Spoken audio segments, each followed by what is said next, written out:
Hi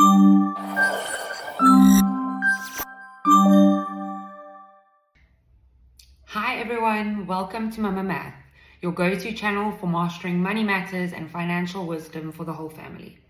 I'm your host Em, and today we simplify and lay the base for financial literacy. So grab a coffee or a glass of wine, sit back, relax, and let's dive in. So what is financial literacy? Financial literacy is having the knowledge and skills to manage money wisely and effectively. Understanding concepts like budgeting, saving, debt management, and investing are vital to being financially literate. And being financially literate can mean making informed decisions about family finances, ensuring stability and security for your children's futures. Ultimately, financial literacy empowers parents and everyone really to be savvy with money, making their families more financially resilient and prepared.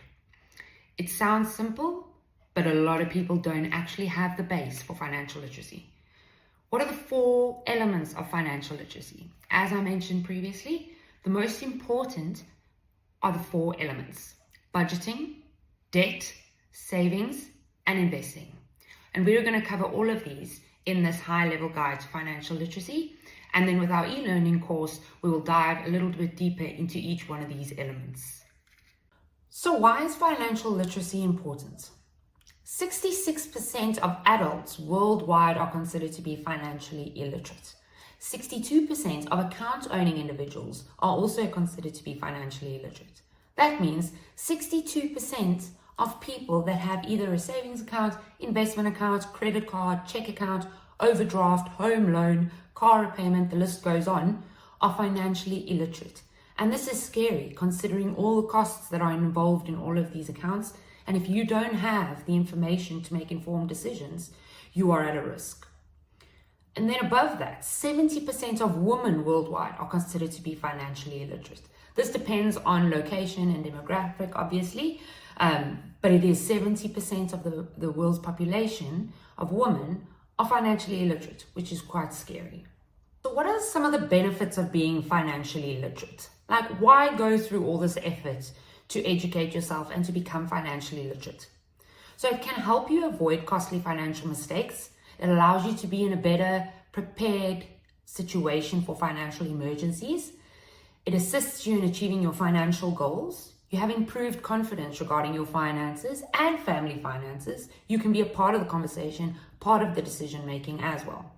And you have the ability to better educate your children on financial literacy going forward. So how do I improve my financial literacy? Number 1, first and foremost, is educate yourself. My mom always used to say, education is the one thing that no one can take away from you. So if you do the effort and put in the time to educate yourself on this topic, no one can take that away from you. No one can take the knowledge, skill set, tips, and tools that I'm going to teach you away from you. So follow Mama Math on socials, on YouTube, on our website, sign up, and I will be sending tips and tricks on a weekly basis to improve your financial literacy without even trying. Second is you can create and follow a budget. Vitally important. You need to be able to know where your income is being distributed amongst your expenses, your debt, your savings, and your investments on a monthly basis. Number 2, you need to understand debt, which is module number 1 that will be released shortly. You need to be able to improve your credit score. So understand your credit score and improve it. Also covered in the debt module. You need to start saving and start investing early. Time is your number 1 friend when it comes to saving and investments.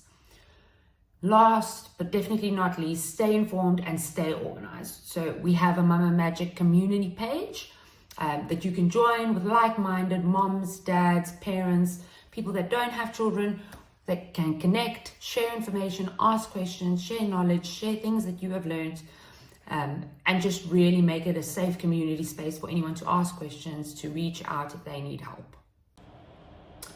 Budgeting. So what is budgeting? Budgeting is the process of creating a plan for how you will spend and save your money. It helps you prioritize your expenses and manage your income effectively. So why budget? What's in it for you? So 4 main benefits are financial control. Budgeting gives you a clear overview of your finances and where your income is going on a monthly basis. goal achievement. It allows you to allocate funds towards a specific goal. Reduce stress. Knowing where your money is going reduces financial stress. And we all know the less stress we have, the better. Emergency preparedness. Budgeting helps build an emergency fund. This also plays into debt management. If you have been disciplined enough to create an emergency fund, when the time arises where you require funds for an emergency, you don't have to dip into your debt, into your credit card, into your overdraft, into a personal loan, things like that. But how do you budget? So we will dive into a lot more detail in the e-learning course, but basically there are various methods of budgeting that we can look at, and it's very much circumstantial. So it depends on your specific set of needs that you have and your constraints and assumptions that you are using. But if we run through a couple of budgeting methods, so number one is 50-30-20 rule. So that breaks your after-tax income, so the funds that actually come into your bank account, it breaks that into different chunks of a pie. So 50% of that goes to needs being things like housing, transport, utilities, minimum loan repayments, food, things like that, basic needs. Then 30% of that chunk goes to wants. So Netflix, you're up, monthly subscriptions, traveling, sipping cocktails on the beach with your friends, going out for dinners, things like that are wants. So 30% of your income goes to wants, and then 20% of that income goes to savings and debts. So ideally, you want to first service your highest cost debt first, and then start saving. But as I said, this is very much circumstantial based and depends on the rates of your debt and the rates that you're investing at. So a bit more detail is required on that, which we will delve into. Then there's a zero-based budget method. So this is quite time consuming. It's a monthly budgeting method. So each month, every expense has to be justified. So because it's not exactly the same every month before you receive your income, you set aside time to go through a budget and create a budget for the next period. Envelope method. So this is very much going back to pre-bank account days. So it's physically having different envelopes with different needs and wants on them, and you assign a certain amount of money, like in a budget, to those needs and wants and expenses, and you stick to that. If the money is out of the wallet and it is done, then it is done for the month. You can obviously do this online as well if you want to set up a spreadsheet or have something on your phone or on your computer to split those needs and wants up. Pretty much the same thing. And then lastly, there's the reverse budget. So this is also known as paying yourself first. So if, for example, we look at the 50-30-20 rule, it works on needs first and then wants and then savings and debts.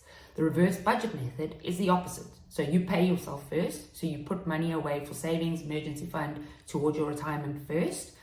And then the remaining, you service your living expenses and wants. Even at the expense of certain living expenses. So if you've paid yourself first and there is only 10 Rand left and you needed 13 Rand to get through the month, you sacrifice something on your living expenses or your wants to get there. So it's paying yourself first. Let's look at debt. So what is debt? Debt is when you have borrowed funds that need to be repaid, usually at a cost or an interest rate. So it could be a fixed fee, a fixed monthly fee, an annual fee, but more often than not, it's an interest rate. So why reduce your debt? So of all the multiple reasons, including stress reduction, being able to achieve your goals, having control over your finances, not feeling the stress and pressure of owing someone money, there's also the numbers based, so reducing interest fees. Those are actual costs that you are paying over to someone or a financial institution that is just for them to lend you money. And if you can budget and save and be in a position where you don't have to owe them money and you don't have to use debt, then you don't have to service that debt, which saves you a lot of money at the end of the day, and also relates to point 3 there of improving your net wealth. So at the end of the day, when you look back on it, you know, a certain value that you are paying in interest or in a fee per month doesn't seem like a lot, doesn't feel like a lot, but added up over the course of that loan repayment is actually astronomical how much you end up paying in fees and what you could have saved. It also helps in improving your credit score, and we'll also look at that a little bit in the debt module that will be released. So what are some of the strategies to reduce debt? There are countless ones. If we look at number 3 quickly, avoid new debt. So as basic as that sounds and as simple as that sounds, it is vitally important. If you are already in a bad debt situation, or you are feeling that you are out of control of your finances, then number 1 is to control that situation and not look at new debt to service your current debt.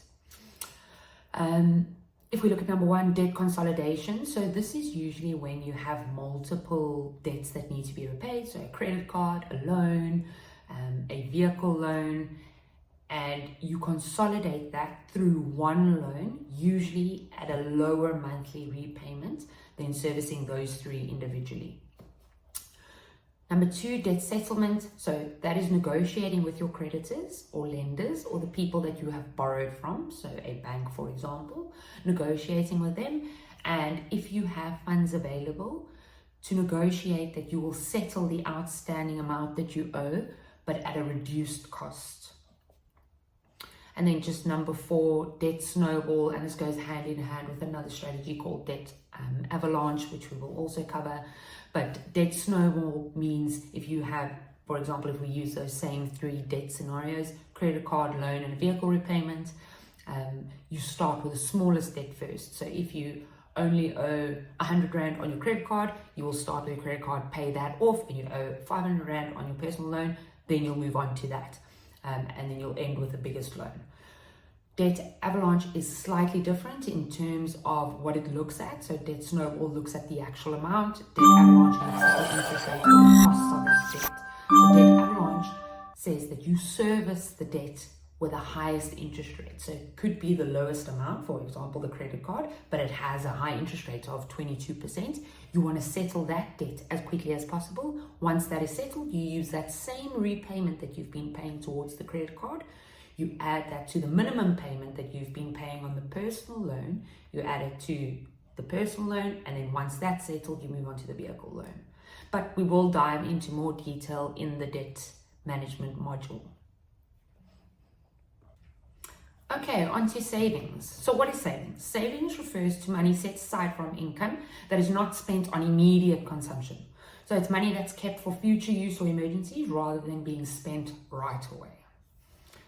Why do you want to save? So saving has countless benefits. Number 1 being financial security. So savings provides a safety net. Knowing that you have a reserve fund or a savings buffer really helps in providing financial security to you and your family. Goal achievement. So saving allows you to accumulate funds for specific goals. Emergency preparedness. So you're prepared for unexpected emergencies. If something comes up and you require funds to pay for something that you didn't anticipate or you didn't plan for, then you have the financial security and the availability to service that emergency. Interest and growth. So savings can grow over time through interest or investment returns, helping your money work for you. Reduced stress. Again, this is a common theme that comes through being more financially literate, having the confidence to make informed financial decisions for you and your family. Reduces stress. Knowing you have savings can alleviate that financial stress. So how do you save? How do you implement savings? So you set clear goals that align to your budget. Automate your savings. So don't make it a choice to save every month. Set a debit order that goes off into a savings account on a monthly basis so that you don't have to make the active decision every single month that you are going to save a certain amount of money. Track and monitor. So track and monitor your savings on a monthly basis. Can you start putting more towards your savings account? How is the fund looking? Can you change location to increase that? This comes hand in hand with the investing module. And then lastly, reduce expenses and or increase income. Okay, and on to the last element of financial literacy, my favorite, investing. So what is investing? Investing involves committing money to assets. So that could be stocks, bonds, real estate, mutual funds, the list goes on. but the goal of investing is to grow your wealth over time. Why do you want to invest? So, number one, first and foremost, is wealth growth. Can offer higher returns than savings accounts. There's income generation leg of investing, so it provides regular income in the form of, for example, dividends, depending on what investment vehicle you invest in. It adds diversification, so you're spreading your risk rather than being invested in one asset alone, for example, your home. More often than not, through a home loan, that is one single asset, and your concentration risk on that is extremely high.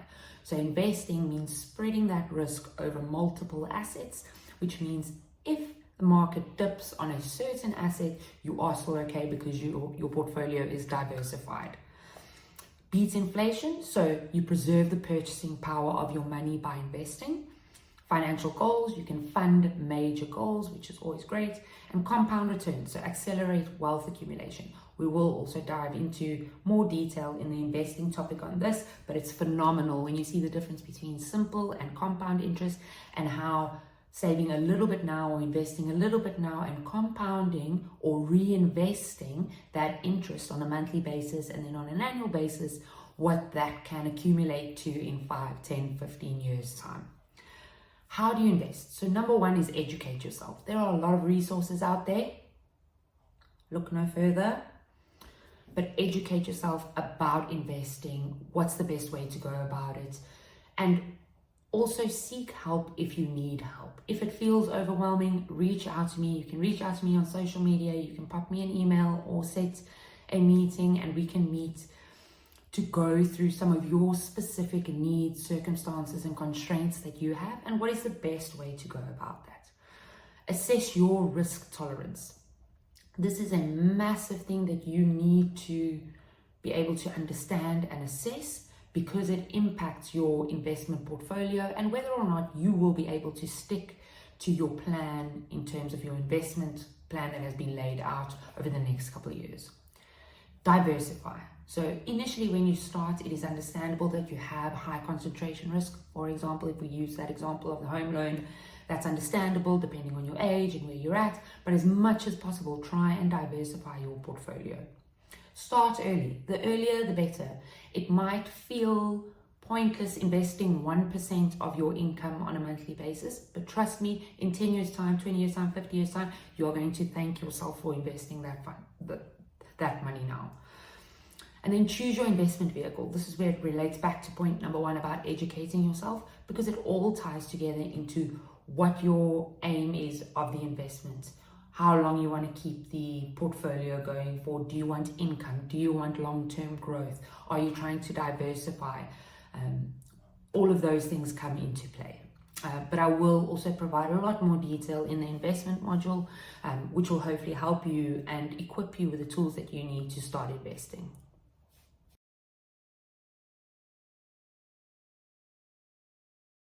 Thank you so much for watching and listening in today. I hope you gained a little bit more knowledge about financial literacy and feel just that bit more confident in navigating your own finances and your family's finances.